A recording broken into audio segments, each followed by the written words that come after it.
बच्चों, आज हम आपको नरेशन के बारे में बताएंगे। और देखिए, चैप्टर की जो शुरुआत होती है उसमें सभी बच्चों को बड़े ही ध्यान से पढ़ना चाहिए और उसे सीखना चाहिए। और ये 9 से 12 तक के लिए महत्वपूर्ण है। जैसा कि 9th-10th के लिए ये शुरुआत होगी और 11-12 वाले जो बच्चे हैं तो उनके लिए आवश्यक इस वजह से है कि शुरुआत में तमाम ऐसे नामकरण होते हैं जिनको छात्र जानता तो है लेकिन उन्हें बता नहीं पाता है। वजह ये होती है कि उस पर वो बहुत ध्यान नहीं देता है। तो आइए शुरुआत से हम ये देखते हैं कि नरेशन क्या है और इसे किस प्रकार से हम जानते हैं या कि किस प्रकार से हम इसे सीखेंगे। तो नरेशन संवाद होता है, यानी वार्तालाप करने का जो प्रक्रिया है उसे हम नरेशन के नाम से जानते हैं। और आप जानते हैं कि बोलने की 2 विधियां होती हैं, एक डायरेक्ट स्पीच और एक इनडायरेक्ट स्पीच। तो हम इस नरेशन को 2 भागों में डिवाइड कर सकते हैं। पहला डायरेक्ट स्पीच और दूसरा इनडायरेक्ट स्पीच।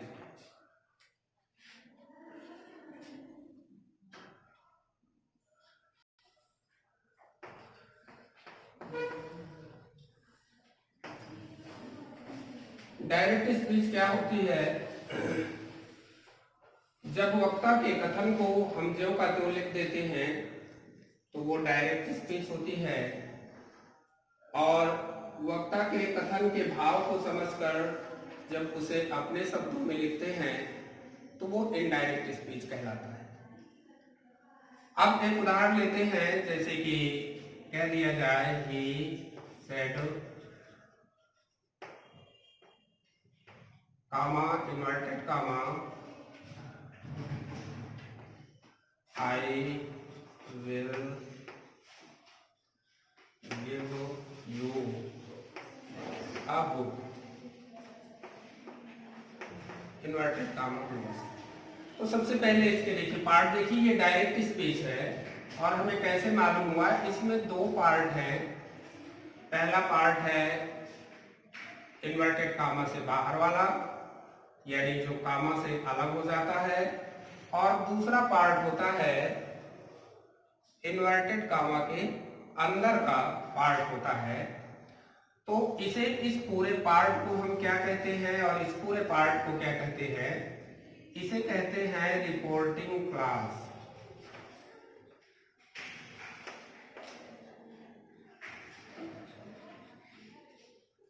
इस पूरे भाग को जो इन्वर्टेड कामा के बाहर लिखा हुआ है इसे रिपोर्टिंग क्लास कहते हैं और इस भाग को हम रिपोर्टेड स्पीच कहते हैं।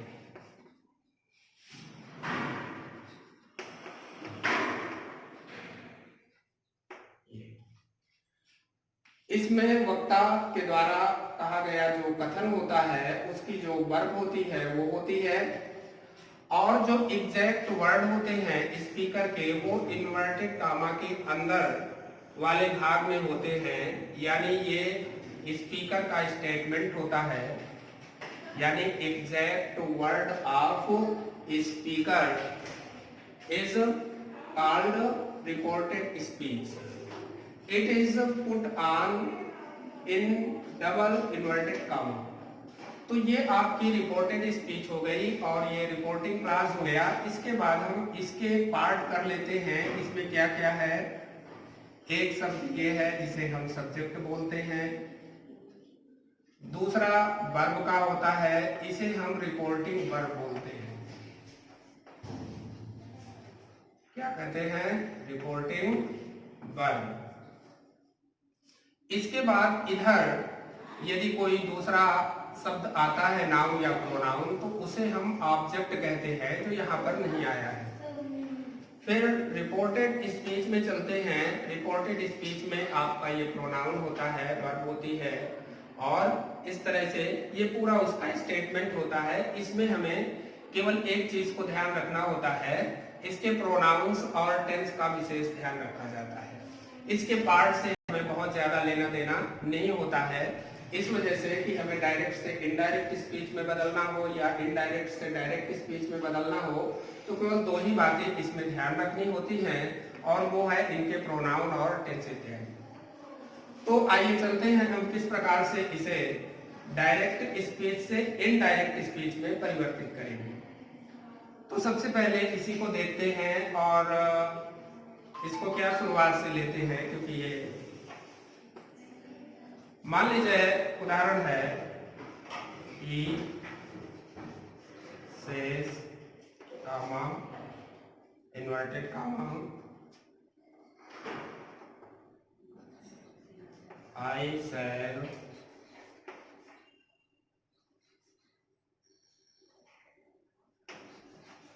help her। अब सबसे पहला रूल जो हमारा होगा इनडायरेक्ट में चेंज करने का, वो ये होता है कि यदि रिपोर्टिंग वर्ब हमने यहाँ पर आपको बताया है कि रिपोर्टिंग क्लास में जो वर्ब आती है उसे रिपोर्टिंग वर्ब कहते हैं। यदि रिपोर्टिंग वर्ब प्रेजेंट टेंस में अथवा फ्यूचर टेंस में होती है और उसके आगे कोई ऑब्जेक्ट नहीं आता है, तो इस रिपोर्टिंग वर्ब में कोई परिवर्तन नहीं करते।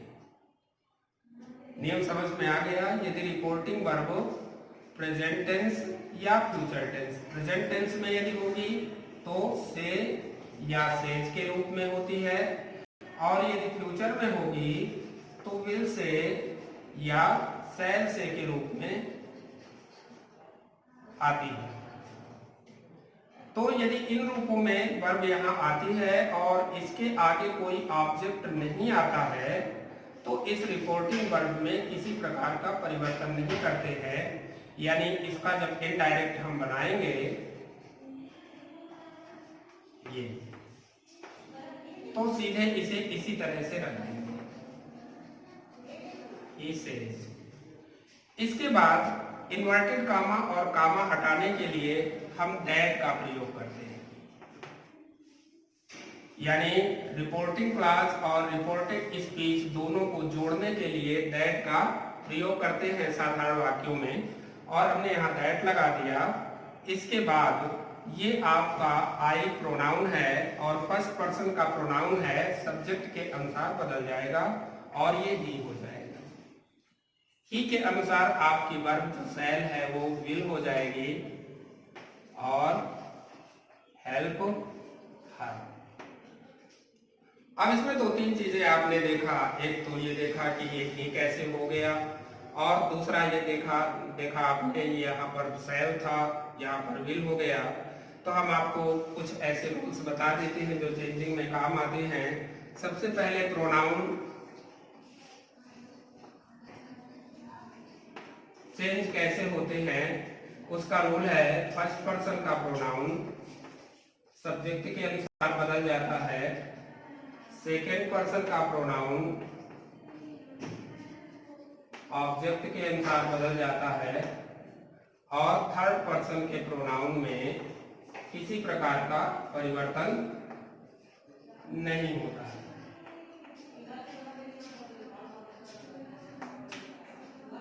ये फर्स्ट पर्सन में आई और वी आते हैं या इनके जो भी रूप बनते हैं वो आ जाते हैं।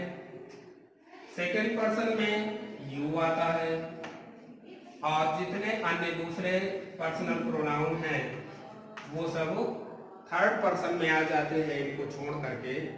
तो इस प्रकार से इनका परिवर्तन हम ऐसे करते हैं।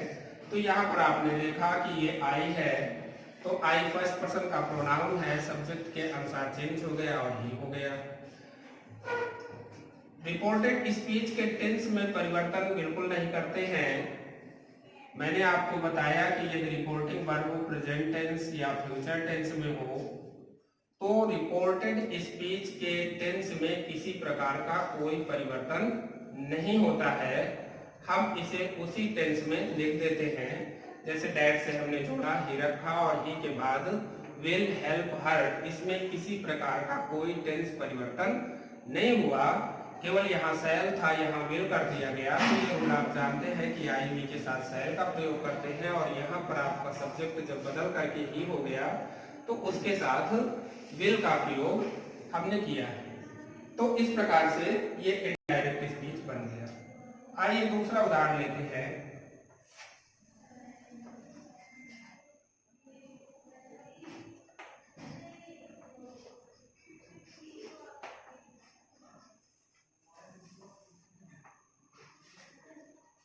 She will say, comma, inverted comma,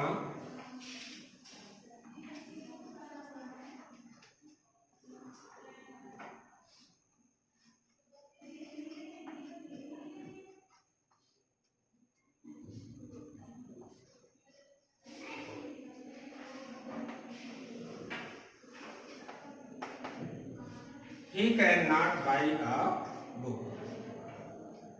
इसमें भी आप देख रहे हैं कि ये रिपोर्टिंग क्लास में रिपोर्टिंग वर्ब के बाद कोई ऑब्जेक्ट नहीं आया है। यहाँ पर ऑब्जेक्ट नहीं आया है, इसलिए हम इस रिपोर्टिंग वर्ब में किसी प्रकार का कोई परिवर्तन नहीं करेंगे, और हम इसे इनडायरेक्ट स्पीच में लिखेंगे सी विल से। आगे रिपोर्टेड स्पीच को दैट से जोड़ देंगे।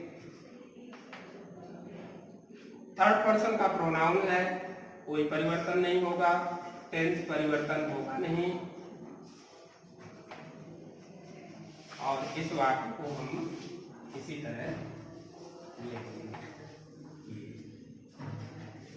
ये आपका इनडायरेक्ट स्पीच में चेंज हो गया। तो इस तरह से बेटे एक पहला रूल ये समाप्त हो जाता है। अब दूसरे रूल में चलते हैं, और वो ये है कि यदि रिपोर्टिंग वर्ब प्रेजेंट टेंस या फ्यूचर टेंस में हो और उसके आगे कोई ऑब्जेक्ट आ जाता है। अभी तक आपने देखा ऑब्जेक्ट नहीं आता था। मान लीजिए कोई ऑब्जेक्ट आ जाता है, जैसे he says to me, comma, inverted comma, I have done my work. ये इसमें आप देख रहे हैं कि इस रिपोर्टिंग वर्ब के बाद ये ऑब्जेक्ट आया हुआ है। रिपोर्टिंग वर्ब आपकी प्रेजेंट टेंस या फ्यूचर टेंस में ही है, यानी यहाँ पर आपने देखा रिपोर्टिंग वर्ब प्रेजेंट टेंस में है और इसके आगे कोई ऑब्जेक्ट आ गया है। तो इसका रोल होता है कि यदि रिपोर्टिंग वर्ब के बाद कोई ऑब्जेक्ट आ जाता है तो रिपोर्टिंग वर्ब में परिवर्तन कर देते हैं और से या सेज को टेल या टेल्स में बदल देते हैं, तथा विल से या सेल से को क्रमशः विल टेल या सेल टेल में परिवर्तित कर देते हैं। आइए यहाँ पर देखते हैं, जैसे ही अब ऑब्जेक्ट आया है तो सेज है तो टेल्स कर देंगे, टेल्स मी। इसके बाद आपका वही पुराना रूल, रिपोर्टेड स्पीच को दैट से जोड़ देते हैं, प्रोनाउन नियमानुसार बदलते हुए बिना किसी टेंस परिवर्तन के वाक्य को लिख देते हैं। तो ये फर्स्ट पर्सन का प्रोनाउन है, सब्जेक्ट के अनुसार बदल जाएगा और ही हो जाएगा, ही के अनुसार ये हैज हो जाएगा और टेंस परिवर्तन होगा नहीं। ये माई है तो हिज हो जाएगा और ये वाक्य बन गया। यहां पर आपने देखा कि आपको केवल दो जगह ध्यान रखना है कि यदि रिपोर्टिंग वर्ब के बाद कोई ऑब्जेक्ट आ जाता है तो इसे आप टेल या टेल्स में बदलेंगे और रिपोर्टेड स्पीच को दैट से जोड़ेंगे तथा प्रोनाउन परिवर्तित करते हुए बिना किसी टेंस परिवर्तन के वाक्य को बनाएंगे। ठीक है बेटे, बात समझ में आ रही है। दूसरा उदाहरण लेते हैं। I shall say to you, comma, inverted comma,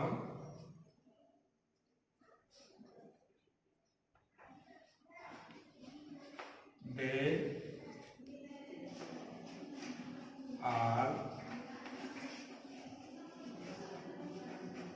playing a ball।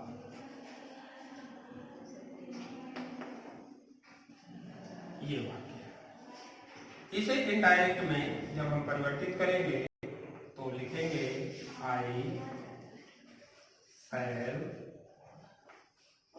आगे ऑब्जेक्ट आया है तो से को टेल में बदल देंगे, आई शैल टेल यू। इसके बाद रिपोर्टेड स्पीच को दैट से जोड़ देंगे। दे थर्ड पर्सन का प्रोनाउन है इसलिए कोई परिवर्तन नहीं होगा, और वाक्य में हम बिना किसी टेंस परिवर्तन के बना देंगे ये, यानी वाक्य बन गया I shall tell you that they are playing a ball. तो ये वाक्य आपका इनडायरेक्ट स्पीच में परिवर्तित हो गया। तो दो रूल्स आपको बताए गए, और ये रूल्स आपको ध्यान रखना है। बताए गए यदि रिपोर्टिंग वर्ब प्रेजेंट टेंस या फ्यूचर टेंस में हो और उसके बाद ऑब्जेक्ट आए तो क्या करना है, और ऑब्जेक्ट यदि नहीं आता है तो क्या करना है, ये दोनों सावधानियां आपको रखना होगा। इन दोनों में केवल एक ही चीज आपको परिवर्तित करना होता है, टेंस दोनों में परिवर्तित नहीं होता है, केवल रिपोर्टिंग वर्ब में परिवर्तन हुआ करता है। ऑब्जेक्ट आ जाता है तो रिपोर्टिंग वर्ब से या सेज को टेल या टेल्स अथवा विल टेल या शैल टेल में परिवर्तित कर देते हैं, और यदि ऑब्जेक्ट नहीं आता है तो इनमें किसी प्रकार का कोई परिवर्तन नहीं होता है। बाकी रिपोर्टेड स्पीच के टेंस में कोई परिवर्तन नहीं होता है। दोनों नियमों में आपको केवल ध्यान रखना है प्रोनाउन परिवर्तन होता है, और प्रोनाउन परिवर्तन आपको बता दिया गया है। तो इस तरीके से हम इसे बनाते हैं।